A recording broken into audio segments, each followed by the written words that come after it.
where I'm sitting, on this bench in the grounds of Harewood, suddenly I feel very small and very far away. And even though I'm here in Harewood, I can feel the bench sticking in the back of my back and see the lights of Leeds at the sides of my eyes. I'm floating away, beginning a journey that will take me to the very edge, and I don't mean Otley, right to the edge, and I don't mean Ilkley, I mean right to the edge.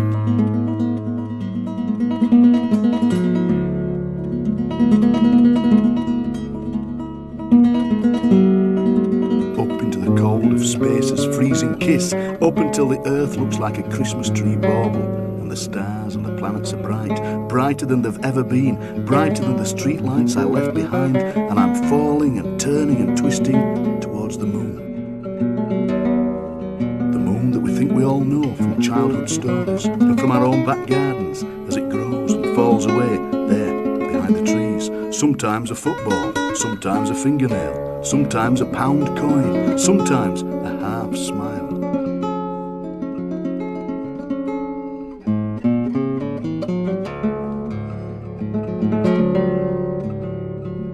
And the moon pulls the tides, and the moon pulls your mood, and the moon lets me bounce across its surface like a chucked ball or a half-inflated balloon. And we think this place is familiar and friendly, but I'm here to tell you that it isn't, and I can't stay, because I've got an appointment with the edge.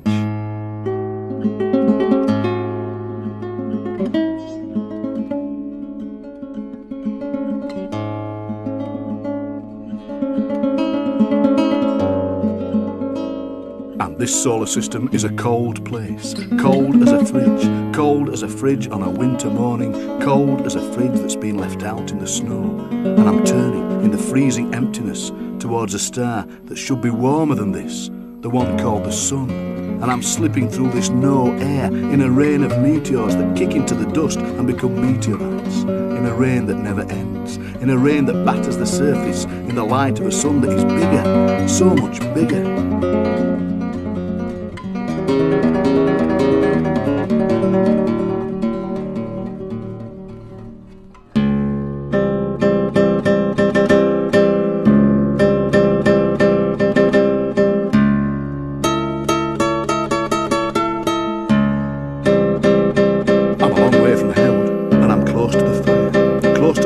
Colours that make a fire, yellows, reds, white, heat, and colours that must be new colours, the other side of red and the far side of white.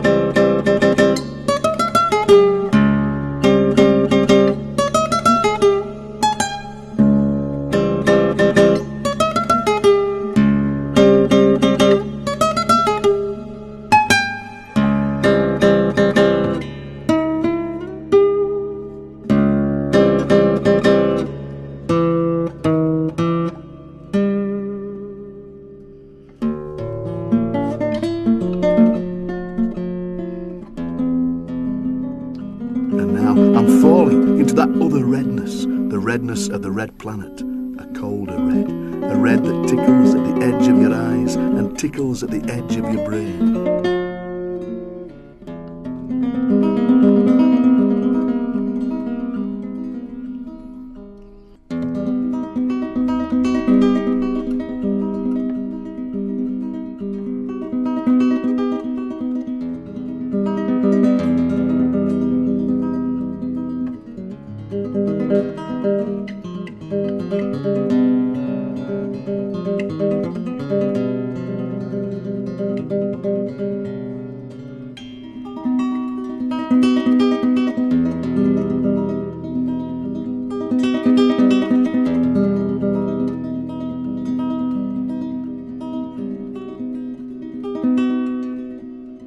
Red and angry, bringing of war, and you scratch the surface, and there might be life. Well, look at this surface. Scratch it, go on, scratch it with your shoe that felt so comfortable in the grounds at Harewood. It feels silly here, making marks in the red dust with the two moons watching. Look at the surface, the one with the lines on it from your foot. Nothing could live here, no seas, no canals, no living creatures. Once again, I'm on the solar system's escalator, the one that doesn't go up and down. I'm in the solar system's lift, the one that only sails between floors. what I'm trying to say again in my clumsy way is that out here, maps don't count. Signposts melt away. Up is just a word. Down is just a word. And if I asked you for directions, you might as well just smile. But I know this. I'm heading for an edge.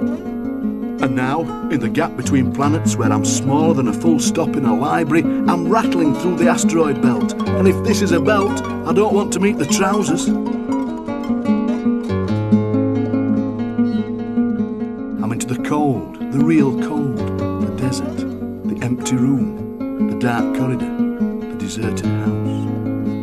An emptiness you can't take in, that makes your brain turn inside out, makes you stop talking and just open your mouth in wonder as you slip into the emptiness towards Jupiter, the huge one. You could fit the Earth into Jupiter 318 times. So think how many times you could fit Leeds in, or Harewood House, or me, or you. Imagine a balloon that takes up the whole of the sky. Imagine you're a baby in a pram and your mother is leaning into you so you can't see anything else. That's Jupiter, getting closer. So close, it feels like the only thing there's ever been, and the only thing there ever will be, with a red spot glaring at me like an angry boil in a mirror. And when I try to land on it, I feel like I'm on thin ice over a well, snapping and plunging me down to the core, turning and turning through gas that feels solid, gas that feels liquid, gas that gets hotter as I free fall to the rock at the core, like the hard pupil of a soft, soft eye. So big, so gassy, so very far away.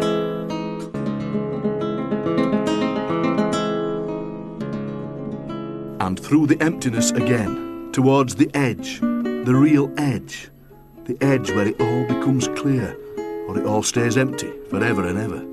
And before the edge, there is Saturn, the planet with the rings that are pieces of the universe as small as salt, as minute as sand, or as big as small islands. And even from here, as I fall towards the edge, they look beautiful.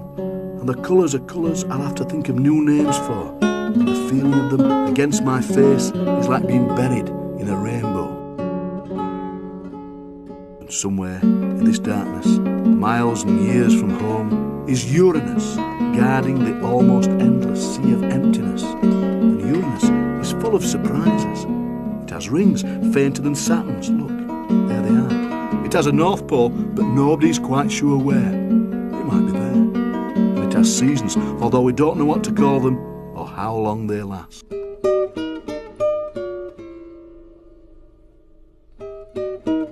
Pluto, small and sad in the middle of this unthinkable loneliness, this tiny spot at the very end of the map. Sad because it used to be a planet, and now it's just a rock. Sad because it's the end of the line, the terminus, the buffers, the black coal face at the end of the long, long walk through the mine. But of course, out here, the edge is never the edge. There is no shore, no clearing in the forest, no top of the mountain, no bottom of the well, just this, an endless this. And the Milky Way, stretching like a scarf or a cloud of magician smoke or a scattering of lights in a city, and I'm smaller than I've ever been. The lights are carrying me way beyond what I thought the edge might be.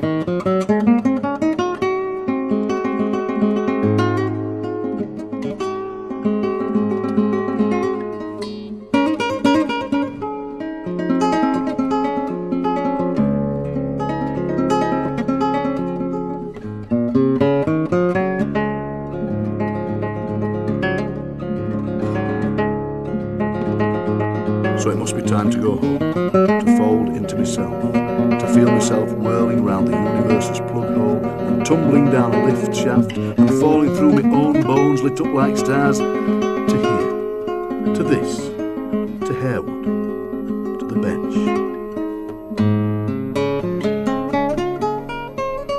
But look up, look right up. It is all still there, and it always will be.